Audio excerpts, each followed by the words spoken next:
వారికి బాగా హింసలు వచ్చినాయి. హింసలన్నిటిలో మీరు సహించుచున్న శ్రమలలోనూ హింసలు వస్తే మీరు సహించడం మొదలుపెట్టారు. శ్రమలలో మీ ఓర్పును మీ విశ్వాసమును చూసి దైవజనులకు సంతోషం కలిగింది, స్తోత్రాలు చెప్తా ఉన్నారు. ఎంత విశ్వాసం, ఎంత ఓర్పు అని. ప్రభువు నమ్ముకున్న తర్వాత నిజమైన విశ్వాసులకు, దేవుని కోసం పాటుపడదామని నిర్ణయం తీసుకున్న వారికి ఖచ్చితంగా హింసలు ఎదురవుతాయి, శ్రమలు వస్తాయి. వారు ఆ శ్రమలను సహించి ఓర్పుతో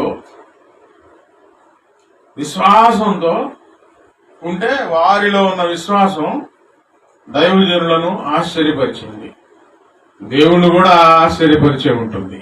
స్తోత్ర కదా. దైవజనులకు సంతోషం కలిగితే దేవునికి సంతోషం కలగదా? ఇంతకీ వాళ్ళు ఎందుకు అంత శ్రమలు కూర్చుకుంటున్నారు, అన్ని హింసలకు ఎందుకు వాళ్ళు సహించడానికి ఇష్టపడ్డారు చెప్పండి? దేనికి?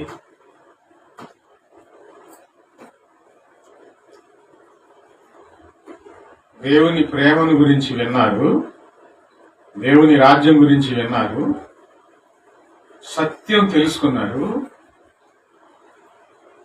అశాశ్వతమైన ఈ జీవితం శాశ్వతమైన ఆ రాజ్యంలో అడుగుపెట్టి యుగ యుగాలు దేవునితో ఉండాలి అని సంపూర్ణంగా అర్థం చేసుకొని ఈ శ్రమలన్నిటినీ ఓర్చుకోవడానికి వాళ్ళు ఇష్టపడ్డారు.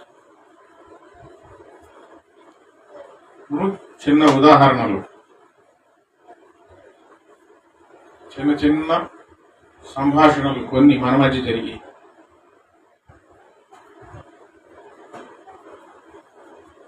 కిరసనాయిల్ ట్యాంకర్ ఒకటి పడిపోయింది. ఇది ఎంతమందికి తెలుసు? మా ఊళ్ళు. అప్పుడు మేము ఎంత ఉంటాము,